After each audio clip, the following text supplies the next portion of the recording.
സാന്ദ്രാനന്ദാവബോധാത്മകമനുപമിതങ്കാലദേശാവതിഭ്യാം നിർമുക്തം നിത്യമുക്തം നിഗമശതസഹസ്രേണ നിർഭാസ്യമാനം അസ്പഷ്ടം ദൃഷ്ടമാത്രേ പുനരുപുരുഷാർത്ഥാത്മകം ബ്രഹ്മതത്വം തത്താവത് ഭാതി സാക്ഷാത് ഗുരുഭവനപുരേഹന്ത ഭാഗ്യം ജനാനാം. നമസ്കാരം. സനാതനധർമ്മ സംഹിതകളിലെ വിജ്ഞാന ശകലങ്ങൾ പങ്കുവയ്ക്കാനായുള്ള ചാനലായ നാദശ്രീയിലേക്ക് എല്ലാവർക്കും സ്വാഗതം. പ്രിയരെ, ചാനൽ സബ്സ്ക്രൈബ് ചെയ്യാനും ലൈക്ക് ചെയ്യാനും ഓർമ്മപ്പെടുത്തിക്കൊള്ളുന്നു.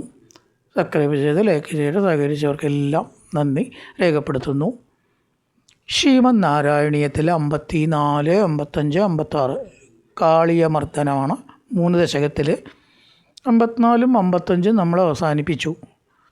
56 കാളിയനെ അനുഗ്രഹിച്ച് സ്വസ്ഥാനത്തേക്ക് അയക്കലാണ് വർണ്ണിക്കുന്നത്. വൃത്തം ദ്രുതവിളംബിതം.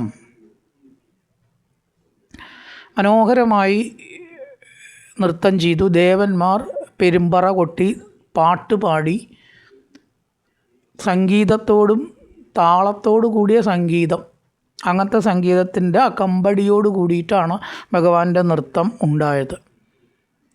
ഒരു കാളിയനെ മർദ്ദിക്കുക, ശിക്ഷിക്കുക എന്നതുപോലും സംഗീതാത്മകമായി. ഇപ്പോൾ സംഗീതത്തിന് ജീവിതത്തിലുള്ള പ്രാധാന്യം, നൃത്തം, സംഗീതം മുതലായിട്ടുള്ള പ്രാധാന്യം കൂടി നമുക്കതെന്ന് മനസ്സിലാക്കാം. പണ്ടേ നമ്മുടെ ഭാരതീയ സംസ്കൃതി അതിനൊക്കെ നല്ല പ്രാധാന്യം കൊടുത്തിരുന്നു. ബഹരത കരതാള മനോഹരം. അടുത്ത് ത്വതവ ഭഗ്ന വിഭുഗ്ന ബണാഗണേ ഗളിത ശോണിത ശോണിത പാദസി പണിപതാവ വസീദതി സന്നദ തദബലാത്തവ മാധവ പാദയോ. ബണിപതാവ വസീദതി 2 അക്ഷരം ഒരുമിച്ച് വരുമ്പോൾ ഉച്ചരിക്കുമ്പോൾ ഒരക്ഷരം വിടാതെ സൂക്ഷിക്കണം. ഏതക്ഷരം, ലല എന്നായാലും വേണ്ടില്ല, ലലന ലലാമ എന്നൊക്കെ പറഞ്ഞിട്ട് പഞ്ചമത്തിൽ ലലന ലലാമകതയ, ലലന ലലാമ എന്നൊക്കെ പറയുമ്പോൾ ഒരു ല പറയാതിരിക്കും. ഒരു കോമൺ എററാണ്. ഉച്ചരിക്കുമ്പോൾ അത് പാടില്ല. ബണി പതാവ വസീദതി 2 വാ തന്നെയുണ്ട്. ഹേ മാധവ 4ാമത്തെ വരിയിൽ നിന്നാണ് തുടങ്ങേണ്ട സംബോധന. ഭണിപതൗ നാഗരാജാവായ കാളിയൻ. നാഗരാജാവാണ്, അതായത് നവനാഗരാജാക്കന്മാർ എന്നാ പറയുക. കാളിയൻ, തക്ഷകൻ, അനന്തൻ, വാസുകി, താർപ്പരാട്ടൻ, കമ്പളൻ, ശീയനന്ദൻ, അതേപോലെ ദേവദത്തൻ, ധനഞ്ജയൻ, ശംഖപാദൻ, ഇങ്ങനെ 9 നാഗങ്ങളുണ്ട്. അതിലത്തെ ഒന്നാണ് കാളിയൻ. അതാണ് ഇവിടെ ഭണിപതൗ നാഗരാജാവ്. ത്വതവ ഭഗ്ന വിഭുഗ്ന ബണാഗണേ, എന്തൊരു വടി ചവിട്ടി മർദ്ദിച്ച് എല്ലാ പത്തികളും ചായച്ചു. അവൻ്റെ അഹങ്കാരത്തെ തീർത്തു. ഈ അഹങ്കാരം ചായണേന് പടം ചായുക എന്നൊരു ശൈലി തന്നെ ഉണ്ട്. അവൻ്റെ പടം കുറച്ചിപ്പോൾ ചാഞ്ഞുണ്ട് കേട്ടോ. പടം ചായ എന്ന് പറഞ്ഞാൽ പാമ്പിൽ നിന്ന് വന്നതാണത്. ത്വതവ ഭഗ്ന മർദ്ദിക്കപ്പെട്ട് അഹങ്കാരം പത്തികൾ താഴ്ന്നു വന്നതുകൊണ്ട് ഗളിത ശോണിത ശോണിത പാദസി. പാദസി വെള്ളത്തിലത്തെ, നദിയിലത്തെ ജലം, അതെല്ലാം ചുവന്ന നിറമായി എന്ന് പറയണം. ചുവന്ന നിറമായി, ചോര വീണിട്ടൊഴുകിയിട്ടേ. ഗളിത ശോണിത, ശോണം ചുവപ്പ്, ശോണിത ചുവപ്പാക്കപ്പെട്ട, ശോണിത ശോണിത പാദസി ഗളിത ശോണിത ശോണിത പാദസി.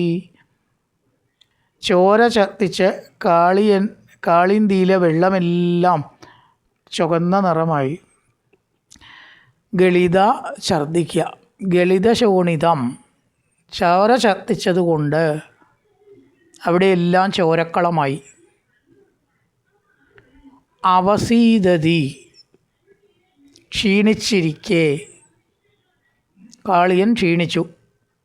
തദബലാത്തവ പാദയോ സന്നത, കാളിയ പത്നിമാർ ഭഗവാനെ നമസ്കരിച്ചു. അവനെ കൊല്ലരുത് എന്ന് പറഞ്ഞിട്ടുണ്ട്. കാളിയനെ കൊന്നിട്ടില്ല കേട്ടോ, മർദ്ദനമാണ്. അത് ഇവരുടെ അപേക്ഷ കേട്ടിട്ടാണ്. സ്ത്രീകൾ ഒരു കാര്യം അപേക്ഷിച്ചാൽ അത് സാധിച്ചു കൊടുക്കണം എന്നാണ് ഒരു പുരുഷൻ. ആര് സ്ത്രീയാളും വേണ്ടിയ പത്നി എന്നൊന്നുമില്ല. ഒരു സ്ത്രീ, ഒരു കുട്ടി, ഒരു വൃദ്ധൻ, ഇവരൊക്കെ ഒരു കാര്യം ചെറുപ്പക്കാരനായിട്ടുള്ള ഒരാളോട് ആവശ്യപ്പെട്ടാൽ മകനാ അച്ഛനാന്നൊന്നും നോക്കണ്ടെന്ന് അത് സാധിപ്പിക്കാനുള്ളൊരു കടമ നമുക്കുണ്ട് എന്നാണ്. ബ്രാഹ്മണൻ ഒരു കാര്യം ചെയ്യും, യഥാർത്ഥ ബ്രാഹ്മണൻ കേട്ടോ, ഞാൻ വംശത്തിൽ ജനിച്ചവൻ എന്ന അർത്ഥത്തിലല്ല പറയണം. ഗുണവാനായ ഒരാൾ ബ്രാഹ്മണനാണ്. ആരും അവർ നമ്മളോടൊരു കാര്യം ആവശ്യപ്പെട്ടാൽ വയ്ക്കുമെങ്കിൽ അത് ചെയ്തു കൊടുക്കുക.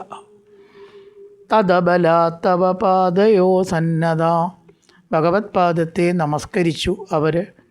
എന്താ അവർ സ്തുതിച്ചത്?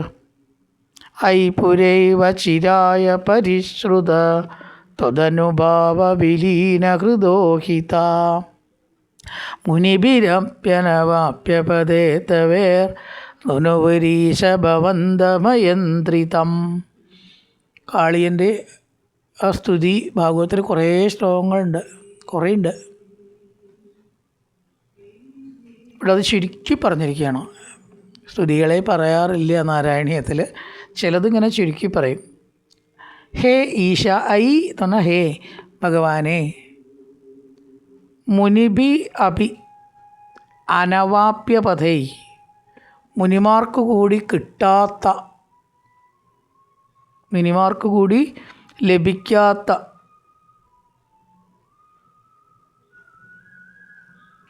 സ്തോത്രങ്ങൾ കൊണ്ട് നിന്തിരുവടിയെ സ്തുതിച്ചു. ജ്ഞാനയോഗം അത് കൂടെ, ഭക്തിജ്ഞാനയോഗത്തിൽ കൂടെ മുനിമാർക്കും കൂടി അപ്രാപ്യമാണ്. അങ്ങനെയുള്ള പ്രതിപാദിക്കുന്ന സ്തോത്രങ്ങളെ കൊണ്ട് നിന്തിരുവടിയെ തുതിച്ചു. ഇവിടെ പറഞ്ഞുള്ളൂ, കൂടുതലായിട്ട് വിസ്തരിച്ചില്ല. പിന്നെയോ അയന്ത്രിതം നനുവു, ധാരാളം വാക്കുകളെ കൊണ്ട് സ്തുതിച്ചു എന്നാണ് പറയണം. കുറേ ശ്ലോകങ്ങളുണ്ട് ശ്രീമദ് ഭാഗവതത്തിൽ. കാളിയമർദ്ദനെ നോക്കിയാൽ അറിയാം. കൃഷ്ണ കൃഷ്ണ മഹായോഗി എന്നൊക്കെ പറഞ്ഞിട്ട് ഇങ്ങനെ പോവും ശ്ലോകം. അനിയന്ത്രിതം, വാക്കുകളിങ്ങനെ അനിർഗളം വന്നു. താ പുരാ ഏവ ചിരായ പരിശുദ്ധ ത്വദനുഭാവ വിലീന ഹൃദ ഹി, പണ്ട് തന്നെ വളരെ കാലമായി ഭഗവാന്റെ മാഹാത്മ്യത്തെ ഞങ്ങൾ കേട്ടിട്ടുണ്ട്. എത്ര എത്ര എത്ര ആൾക്കാരാണ് നാവുകൊണ്ട് ഭഗവാനെ തുതിച്ചിട്ടുള്ളത്. ഇപ്പോഴോ ചിത്താർദ്രത്വ രൂപമായ ഭക്തി നിറഞ്ഞ ഹൃദയമല്ലേ ഭഗവാനെ അങ്ങേക്കുള്ളത്. ഭക്തന്മാർ ഭക്തിയോടുകൂടി സ്തുതിക്കുമ്പോൾ അവരോട് അലിവുണ്ടാവും. അത് അവിടുത്തെ പ്രകൃതം ആണല്ലോ. പരിശുദ്ധ, ചിരായ പരിശുദ്ധ, വളരെയേറെ ആളുകൾ അങ്ങേ തുതിച്ചിരിക്കുന്നു. വളരെയേറെ മുമ്പേ തുതിച്ചിട്ടുണ്ടല്ലോ. അവയിൽ മനസ്സലിവുള്ളതായിട്ടുള്ള ഭഗവാനെ എന്ന് വിളിക്കുകയാണ്.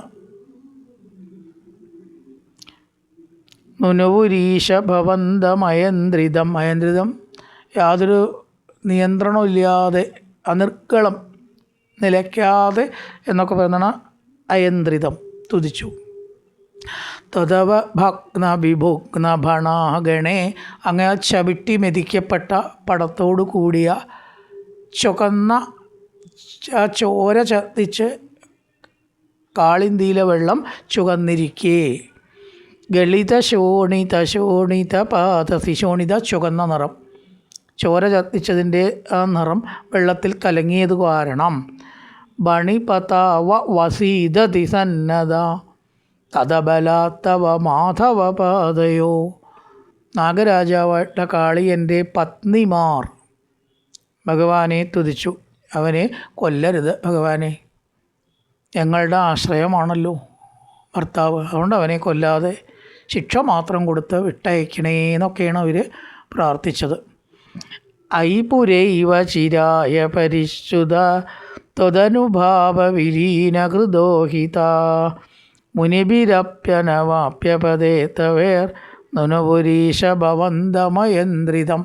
മഹർഷിമാർക്കും കൂടി അപ്രാപ്യമായ മാർഗമുള്ളതായിട്ടുള്ള ഭഗവാന്റെ മാഹാത്മ്യങ്ങൾ പറഞ്ഞ് അവർ സ്തുതിച്ചു. പിന്നെയോ ഭണിവധൂഗണഭക്തി വിലോകന പ്രവികസത്കരുണാകുലചേതസാം. ഭണി പാമ്പ്, പാമ്പിൻ്റെ പത്നിമാർ കൊടുക്കപ്പെട്ട വസ്തുക്കൾ. ഭണിപതിർ ഭവതാച്യുത ജീവിത തൊയ് സമർപ്പിത മൂർത്തിരവാനമൽ. ഇന്ദ്രവടിയാൽ ആ കാളിയൻ രക്ഷിക്കപ്പെട്ടു, കൊന്നില്ല.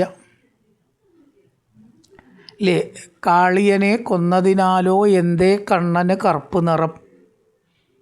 അബദ്ധധാരണയായിട്ടുള്ള പാട്ട്. കാളിയനെ കൊന്നുണ്ടോ ഭഗവാൻ? ഇല്ലാത്തൊക്കെ പറഞ്ഞുണ്ടാക്കൂല്ലേ നമ്മൾ. കാളിയനെ കൊന്നിട്ടില്ല, മരണത്തിൽ നിന്ന് രക്ഷപ്പെട്ടു, വധശിക്ഷ കൊടുത്തില്ല. ഒരു വിവരമില്ലാത്തതാണ് ഈ പാമ്പുകളെ. ഭാഗവതത്തിൽ പറയും ഞങ്ങളുടെ ഉള്ളതുകൊണ്ടല്ലേ ഭഗവാനെ പൂജിക്കുക, ഇല്ലാത്തതുകൊണ്ട് പൂജിക്കാൻ പറ്റുമോ? ഞങ്ങളുടെ എന്താണ് ദേഷ്യം, ചവിട്ടിയ കടിക്കുക, ദേഷ്യപ്പെട്ട് ചീറ്റുക, അതേ ഞങ്ങളുടെ ഉള്ളൂ. അതുകൊണ്ട് അങ്ങയെ പൂജിച്ചു എന്ന് വിചാരിക്കണം. അപ്പോൾ അവരുടെ തെറ്റൊന്നുമല്ല, അവരുടെ സ്വഭാവം അവർ കാണിച്ചു. ആ സ്വഭാവം ആരാ കൊടുത്ത്? ഭഗവാനാണ്. അപ്പോൾ അവരെ കുറ്റം പറഞ്ഞിട്ട് കാര്യമുണ്ടോ? അതുകൊണ്ട് കൊന്നില്ല ഭഗവാൻ. പത്നിമാർ അപേക്ഷിച്ചതിനെ തുടർന്ന് കരുണാകുലചേതസ, അവരോട് കാരുണ്യമുണ്ടായി. ഭണിപതിർ ഭവത അച്യുത ജീവിത, ഭണിപതിയായിട്ടുള്ള കാളിയനെ ജീവിതം നൽകി, കൊന്നില്ല. ത്വയി സമർപ്പിത മൂർത്തിരവാനമൽ. ആ പത്നിമാരെന്തൊക്കെയോ വളകൾ പട്ടുകളൊക്കെ ഭഗവാനെ സമർപ്പിക്കുകയും ചെയ്തു. അങ്ങനെ കാളിയനോട് രമണകദ്വീപിലേക്ക് പോകാൻ പറയുകയാണ് അടുത്ത ശ്ലോകത്തിൽ. നല്ലൊരു പ്രഭാതം എല്ലാവർക്കും ആശംസിച്ചുകൊണ്ട് നിർത്തുന്നു. നമസ്കാരം.